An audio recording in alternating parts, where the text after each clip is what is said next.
Bonjour à tous, on se retrouve aujourd'hui pour la présentation des Panini America Obsidian. Lors de ma dernière vidéo présentation, je vous avais parlé des Topps Museum Collections. Pour moi, c'est l'équivalent de cette collection-là chez Panini America, c'est-à-dire une boîte avec 7 cartes qui contient une carte autographiée, une carte avec bout de maillot, une carte avec bout de maillot et autographiée. La grande différence, c'est que toutes les cartes sont numérotées chez Panini Obsidian. En effet, même la carte de base la plus commune sera numérotée à 165 exemplaires. Aussi, chez Panini Obsidian, vous pouvez trouver des joueurs d'équipe nationale et non pas que de la Champions League comme chez Topps. Donc, ça rend la boîte quand même un peu plus intéressante. On reste sur un prix entre 2 et 300 euros chez Panini America et plus cher chez un distributeur, voire beaucoup plus cher sur eBay. Alors, on va commencer par voir les cartes de base avec mon rainbow de Ben Yedder. Alors voilà, ils ont un style graphique vraiment très différent de tout ce qui se fait ailleurs. Donc c'est ça qui vraiment les diversifie. Et on se rend compte rapidement quand on voit une carte que c'est une obsidian parce qu'il y a souvent ce fond noir, parfois des cuts de cartes très bizarres. Moi au début j'avais du mal, mais je dois dire que c'est vraiment pas mal. Donc voilà, une carte de base basique, elle est numérotée à 165. Toutes les cartes, même de base, sont assez épaisses. Là, on est dans un one touch de 55 points. Alors, vous voyez que Ben Yedder sur cette carte a le maillot extérieur. Souvent pour Monaco, dans ce set, ils ont utilisé le maillot extérieur. Je sais pas pourquoi, c'est pas ouf, mais bon, on fait avec.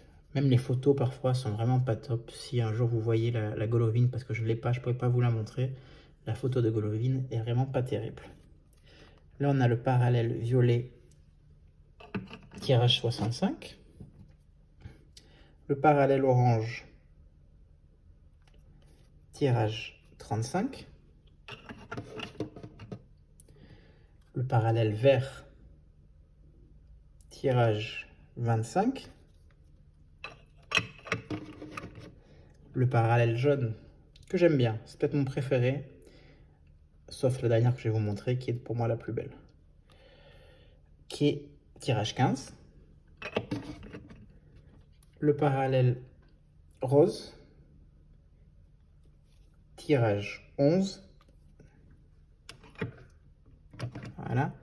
Et pour finir, ce qu'ils appellent les contrats, le parallèle 9, ou 8, excusez-moi, avec le fond blanc de la carte. C'est juste magnifique. Je vous en montrerai une autre après, parce que j'en ai deux. Mais c'est sûrement une de mes plus belles cartes. L'effet en main est incroyable.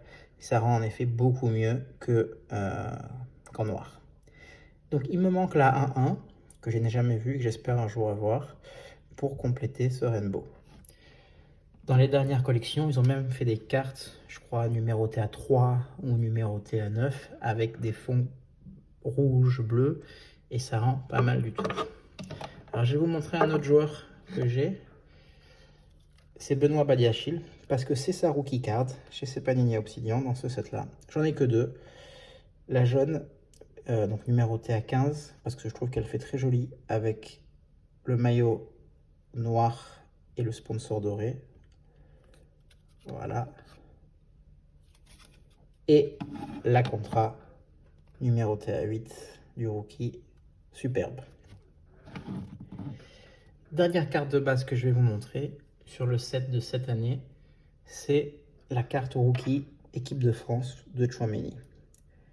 Magnifique, une des premières cartes dans le hobby de Tchouaméni. Numérotée à 20, donc très basse. 20, donc cette année c'était la couleur bleu, on va dire bleu marin, bleu navy, assorti au maillot de l'équipe de France. Voilà, une de mes plus belles cartes aussi. Et je lui souhaite de faire une bonne carrière au Real Madrid.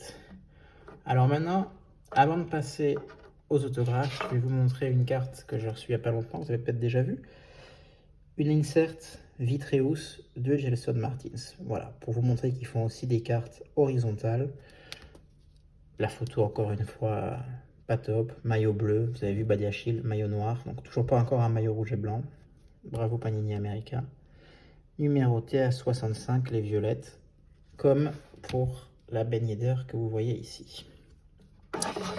Ensuite, on va voir 3 cartes qui sont vraiment pas mal. La première, numérotée à 125, cette Lightning Strike. Donc c'est une sorte d'insert de Benjamin Heinrichs. Très très belle carte. Auto, pas on card, toujours sur des vignettes. En foot, je vous ai déjà dit que ça tombe pas souvent en card les autos, à part sur les gros sets comme Éminence. Mais bon, ça coûte des prix pas possibles. J'essaierai de vous en faire en vidéo au Paris Card Show pour que vous voyez à quoi ça ressemble. Mais voilà, donc cette Benjamin Henriks, très très belle.